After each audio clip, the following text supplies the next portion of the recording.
ಮನುಷ್ಯರಲ್ಲಿ ದೇವಿ ಚೇತನ ಶಕ್ತಿ ಹೇಗಿದೆ ಅಂದರೆ ಬಹಳ ಅಸೀಮವಾಗಿದೆ. ದೇವಿ ಇಲ್ಲದೆ ಈ ಬುದ್ಧಿ ಇಲ್ಲ, ಬುದ್ಧಿ ಇಲ್ಲದೆ ಚೇತನ ಇಲ್ಲ, ಚೇತನ ಇಲ್ಲದೆ ಇದ್ದರೆ ಮಾಯೆ ಇಲ್ಲ. ಇದೆಲ್ಲ ಆಕೆಯ ಪ್ರತಿರೂಪಗಳು. ಬುದ್ಧಿ, ಸುಬುದ್ಧಿ, ನಿರ್ಬುದ್ಧಿ, ಕುಬುದ್ಧಿ, ದುರ್ಬುದ್ಧಿ.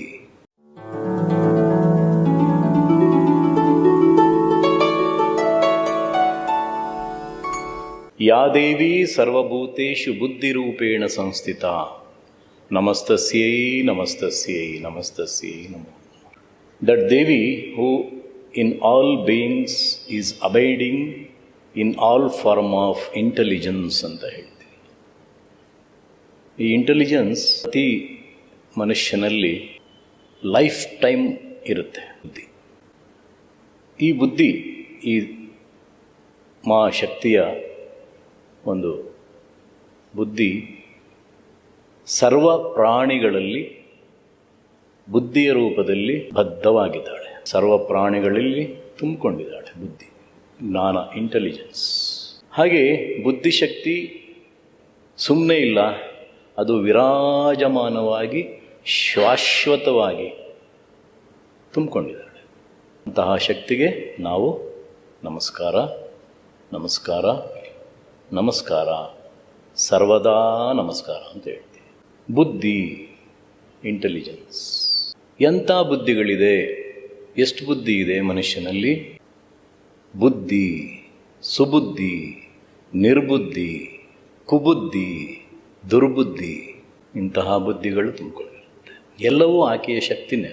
ಸುಬುದ್ಧಿ, ನಿರ್ಬುದ್ಧಿ, ಕುಬುದ್ಧಿ, ದುರ್ಬುದ್ಧಿ ಇವೆಲ್ಲವೂ ದೇವಿಯ ಅಭಿವ್ಯಕ್ತವಾಗಿರುವ ದೇವಿ ಶಕ್ತಿಯನ್ನು ನಾವುಗಳೆಲ್ಲ ಆದಿಶಕ್ತಿ ಅಂತ ಗಮನಿಸಿ ನೋಡ್ತಾ ಇರ್ತೀವಿ.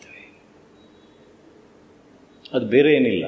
ಚರಾಚರ ಜೀವರಾಶಿಗಳಲ್ಲಿ ಬುದ್ಧಿಯ ಸ್ವರೂಪ ಇಷ್ಟು ಬುದ್ಧಿಗಳ ರೂಪದಲ್ಲಿ ನಮ್ಮನ್ನು ಹಲವಾರು ರೀತಿ ಈ ಬುದ್ಧಿಯನ್ನು ಕೊಡ್ತಾ ಇರುತ್ತೆ. ಅದೇ ರೀತಿ ಈ ಸೃಷ್ಟಿಯ ಪ್ರತಿ ಜೀವನದಲ್ಲಿ ಸರ್ವಾದಿ ಕಾರಣ ಉಪಾಯವು ಸಿಕ್ಕಿರುವುದೇ ಇಂತಹ ಬುದ್ಧಿ. ಪ್ರತಿಯೊಂದು ಜೀವರಾಶಿಗಳಲ್ಲಿ ನಮ್ಮ ಮನುಷ್ಯನಿಗೆ ಒಂದು ಸರ್ವಾಧಿಕಾರವನ್ನು ಕೊಟ್ಟಿದೆ. ಅಂತಹ ಒಂದು ಉಪಾಯ ಸಿಕ್ಕಿರ್ತಕ್ಕಂಥದ್ದು ಈ ತಾಯಿ ಭಗವತಿ ಕೊಟ್ಟಿರ್ತಕ್ಕಂಥ ಒಂದು ಶಕ್ತಿ, ಅಧಿಕಾರದ ಬುದ್ಧಿ ಅಂತ ಹೇಳ್ತೀವಿ. ಆ ಬುದ್ಧಿ ಇಲ್ಲದೆ ಇದ್ದರೆ ನಾವು ಹೇಗಿರುತ್ತೆ? ಮನುಷ್ಯರು ಮತ್ತು ಪ್ರಾಣಿಗಳು ಬುದ್ಧಿಹೀನವಾಗಿರ್ತೀವಿ. ಯಾವಾಗ ಬುದ್ಧಿ ಅಂತಕ್ಕಂಥದ್ದು ನಾವುಗಳು ಆ ಬುದ್ಧಿಯ ಜೊತೆಯಲ್ಲಿ ಸೇರಿಕೊಂಡಿರುತ್ತೇವೋ, ನಾವೆಲ್ಲ ಸೇರಿಕೊಂಡಿದ್ದೀವಿ, ಆ ಬುದ್ಧಿನಲ್ಲಿ ಸೇರಿದ್ದೀವಿ. ಆ ಕ್ಷಣ ಎಲ್ಲ ಪ್ರಾಣಿಗಳೂ ಸಹ ಆ ದೇವಿಯ ಜೊತೆಯಲ್ಲೇ ಸೇರಿಕೊಂಡಿದ್ದೀವಿ ಅಂತಕ್ಕಂಥದ್ದು ಅರ್ಥ. ದೇವಿ ಇಲ್ಲದೆ ಈ ಬುದ್ಧಿ ಇಲ್ಲ, ಬುದ್ಧಿ ಇಲ್ಲದೆ ಚೇತನ ಇಲ್ಲ, ಚೇತನ ಇಲ್ಲದೆ ಇದ್ದರೆ ಮಾಯೆ ಇಲ್ಲ. ಇದೆಲ್ಲ ಆಕೆಯ ಪ್ರತಿರೂಪಗಳು. ಇಂತಹ ಬುದ್ಧಿಯ ರೂಪಗಳಲ್ಲಿ ಆ ಶಕ್ತಿನೂ ಕೂಡ ಸುಮ್ಮನೆ ಆಗಿಲ್ಲ, ಅಲ್ಲೂ ಕೂಡ ವಿರಾಜಮಾನವಾಗಿ ಇರ್ತಾಳೆ. ವಿರಾಜಮಾನ ಅಂದ್ರೇನು? ಸರ್ವದಾ ತುಂಬಿಕೊಂಡಿದ್ದಾಳೆ ಅಂತ. ಚೇತನಾ ಶಕ್ತಿ ವಿರಾಜಮಾನವಾಗಿ ತುಂಬಿಕೊಂಡಿದ್ದಾರೆ ಅಂತ ಹೇಳ್ತೀವಲ್ಲ, ಹಾಗೆ ಬುದ್ಧಿ ಕೂಡ ವಿರಾಜಮಾನವಾಗಿ ಎಲ್ಲೆಲ್ಲೂ ಒಂದೊಂದು ಜಾಗ ಇಲ್ಲದೆ ತುಂಬಿಕೊಂಡಿದೆ. ಆದರೆ ಬುದ್ಧಿಯು ಪ್ರಕಟಗೊಳಿಸುವುದು ಹೇಗೆ? ಆ ಬುದ್ಧಿಯನ್ನು ಹೇಗೆ ನಾವು ಹೊರತರ್ತಕ್ಕಂಥದ್ದು, ಪ್ರಕಟಪಡಿಸುವುದು ಹೇಗೆ? ಒಳ್ಳೆಯ ಜ್ಞಾನ ದರ್ಶನದಲ್ಲಿ ಅಥವಾ ಒಂದು ಜ್ಞಾನ ದೃಷ್ಟಿಯಿಂದ ನಮ್ಮ ಸುತ್ತಲೂ ತುಂಬಿರ್ತಕ್ಕಂತಹ 4 ದಿಕ್ಕುಗಳಲ್ಲಿ ಪ್ರಕಟಗೊಳಿಸಿ, ಆ ಬುದ್ಧಿ ಒಂದು ಕಡೆ ಇರಲ್ಲ, 4 ದಿಕ್ಕುಗಳಲ್ಲಿ ಕೂಡ ಹಬ್ಕೊಂಡಿರುತ್ತೆ, ತುಂಬಿಕೊಂಡಿರುತ್ತೆ ಬುದ್ಧಿ. ಆ ಥರ ಎಲ್ಲ ದಿಕ್ಕುಗಳಲ್ಲೂ ತುಂಬಿಕೊಂಡು ಎಲ್ಲ ಮಾರ್ಗವನ್ನು ಒಂದು ನಿರ್ದಿಷ್ಟವಾದ ಗತಿಯನ್ನು ತೋರಿಸುವ, ಎಲ್ಲರನ್ನೂ ಸೇರಿಸುವ, ಕಾಪಾಡುವ, ಸಹಿಸುವ ಕಾರ್ಯದ ವಿಕಾಸವನ್ನು ಕೊಡುವವನಾಗಿ ಅದೇ ಶಕ್ತಿಯು ಪ್ರಕ್ರಿಯೆಗಳನ್ನು ನೋಡಿ ಗಮನಿಸಬೇಕಾಗಿರುವುದೇ ನಮ್ಮ ಬುದ್ಧಿ, ಅದರ ವಿಕಾಸ. ಇದೇ ಬುದ್ಧಿಯ ಪ್ರಭಾವ. ಅಂದರೆ ಏನರ್ಥ ಅಂದರೆ, ಬುದ್ಧಿ ಒಂದು ಕಡೆ ಇಲ್ಲ, ಒಂದು ಕಡೆ ನಿಂತಿಲ್ಲ. ಅದು ಎಲ್ಲ ದಿಕ್ಕುಗಳು, ಅಲ್ಲಿ 4 ಅಂತ ಹೇಳ್ತಿದ್ದೀವಿ, ಅದರ 4 ದಿಕ್ಕುಗಳಿಲ್ಲ, ಇನ್ನೂ ಹಲವಾರು ದಿಕ್ಕುಗಳಿದ್ದಾವೆ. ಅಂತಹ ಹಲವಾರು ದಿಕ್ಕುಗಳಲ್ಲೂ ಕೂಡ ಒಂದು ಮಾರ್ಗವನ್ನು ತಿಳ್ಕೊಂಡು ಇಂಥ ಮಾರ್ಗದಲ್ಲಿ ನಾವು ನಡೀತಾ ಇದ್ದೀವಿ ಅಂತಕ್ಕಂಥದ್ದು ಗಮನಿಸ್ಕೊಂಡು ಆ ಜರ್ನಿನಲ್ಲಿ ಹೋಗ್ತಕ್ಕಂಥದ್ದೇ ಒಂದು ಬುದ್ಧಿಯ ಪ್ರಭಾವ. ಈ ಸೂತ್ರದಲ್ಲಿ ಹೇಳುತ್ತೆ.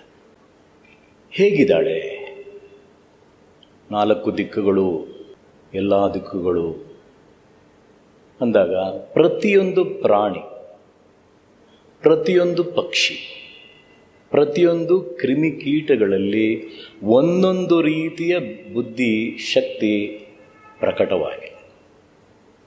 ಮನುಷ್ಯನ ಬುದ್ಧಿ ಒಂಥರ ಇರುತ್ತೆ, ಪ್ರಾಣಿಗಳ ಬುದ್ಧಿ ಒಂಥರ ಇದೆ, ಪಕ್ಷಿಗಳ ಬುದ್ಧಿ ಒಂಥರ ಇದೆ, ಕ್ರಿಮಿಕೀಟಗಳ ಬುದ್ಧಿ ಒಂಥರ ಇದೆ,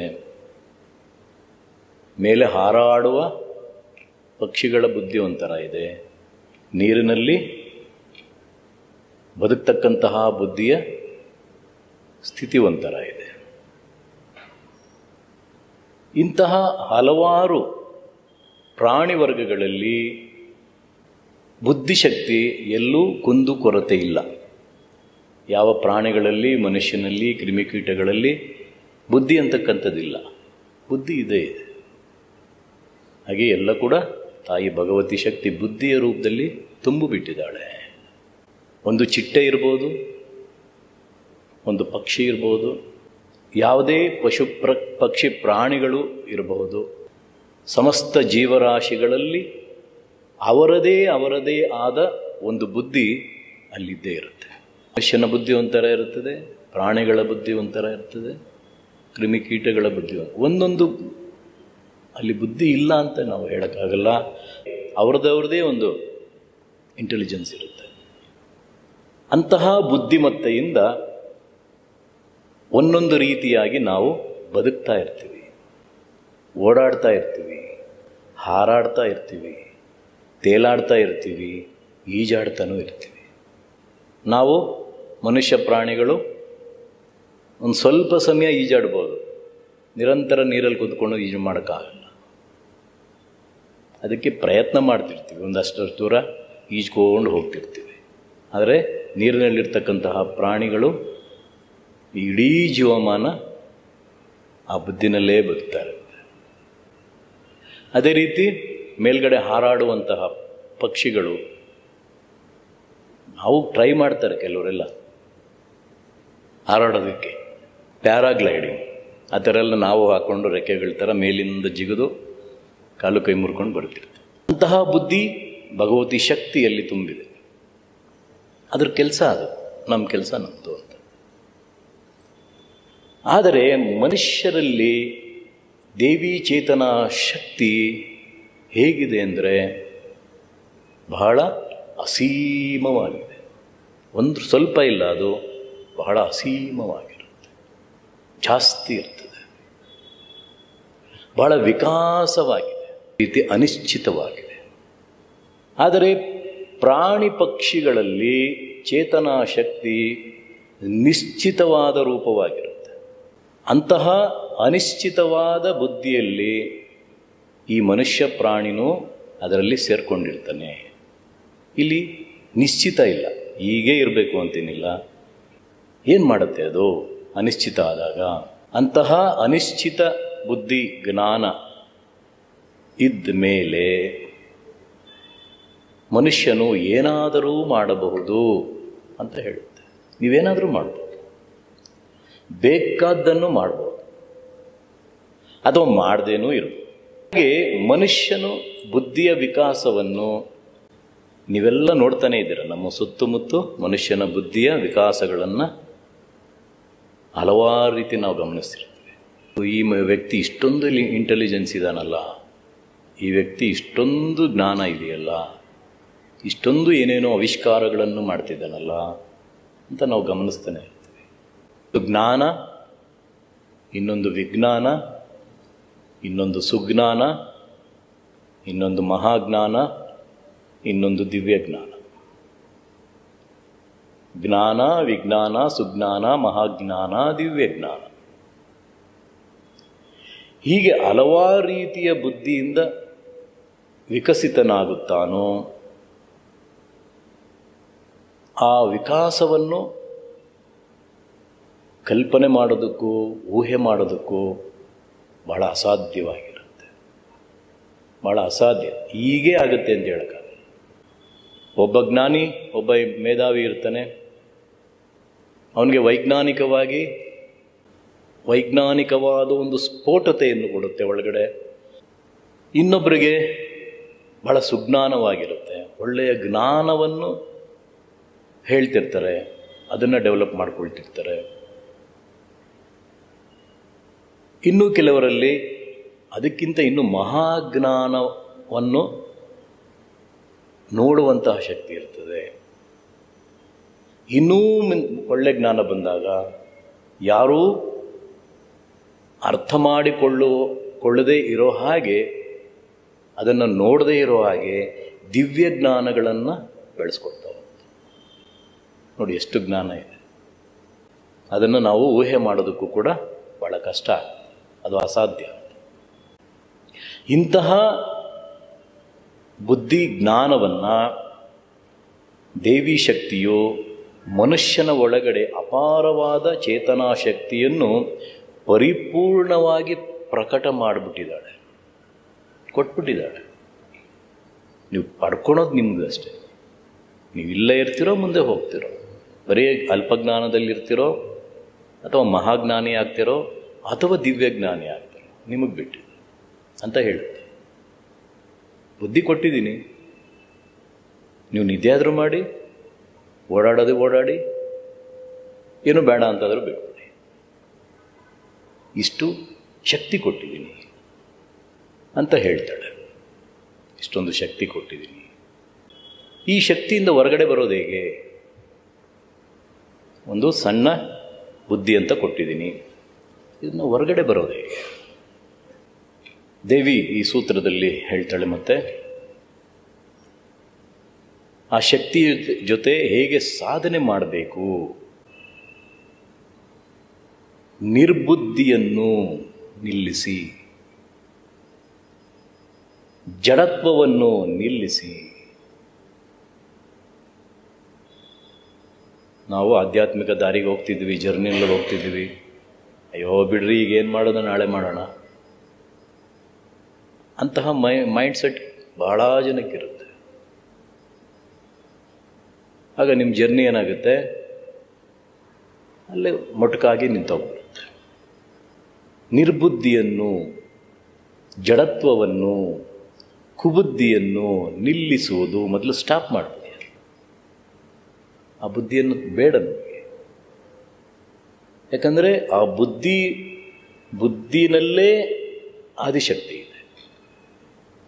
ತಾಯಿ ಭಗವತಿ ಬುದ್ಧಿನಲ್ಲೇ ಇದ್ದಾಳೆ ಅಂತ ಹೇಳ್ತಿರೋದು. ನಾನು ಎಲ್ಲೂ ಇಲ್ಲ, ಇದರಲ್ಲೇ ಇದ್ದೀನಿ. ಅದರಿಂದ ಈ ಜಡತ್ವವನ್ನು, ನಿರ್ಬುದ್ಧಿಯನ್ನು, ಆಲಸ್ಯವನ್ನು ಬಿಟ್ಬಿಡಿ, ಭಾಳ ಚುರುಕಾಗಿರಿ.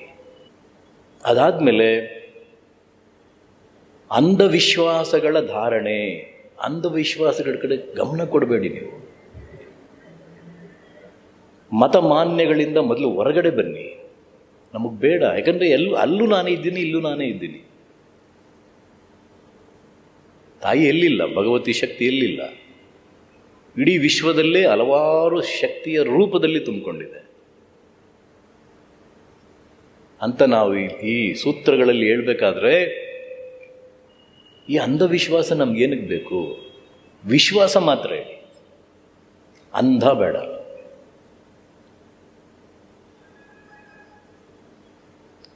ಅಂಧಕಾರ ಬೇಕೋ ವಿಶ್ವಾಸ ಬೇಕು, ಕಾನ್ಫಿಡೆಂಟ್ ಬೆಳೆಸ್ಕೊಬೇಕು. ಏನಾದರೂ ಮಾಡಿದಾಗ ಕಾನ್ಫಿಡೆಂಟ್ ಬೆಳೆಸ್ಕೋಬೇಕು. ಏನೋ ಒಂದು ಮಾಡ್ತಿದ್ದೀನಿ, ಅದರಲ್ಲಿ ಮುಂದೆ ಹೋಗಬೇಕು, ಜಯಶೀಲನಾಗಬೇಕು. ಅದರಿಂದ ಇದಕ್ಕೆಲ್ಲ ಹೊರಗಡೆ ಬನ್ನಿ ಅಂತ ಹೇಳುತ್ತೆ.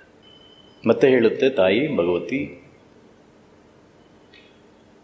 ಈ ಶಕ್ತಿಯ ಜೊತೆ ನಾನು ಇಲ್ಲಿ ಸೇರಿದ್ದೇನೆ ಅಂದ್ಕೊಂಡಾಗ, ಈ ಶಕ್ತಿಯ ಜೊತೆಲೇ ನಾನು ಕೂಡ ಇಲ್ಲಿದ್ದೇನೆ ಅಂತ ಅಂದ್ಕೊಂಡಾಗ, ಬರೀ ನಾನಾಗಿಲ್ಲ, ಬುದ್ಧಿಯ ಜೊತೆನೂ ಸೇರಿದ್ದೀನಿ ಅಂತದೇ ಅರ್ಥ.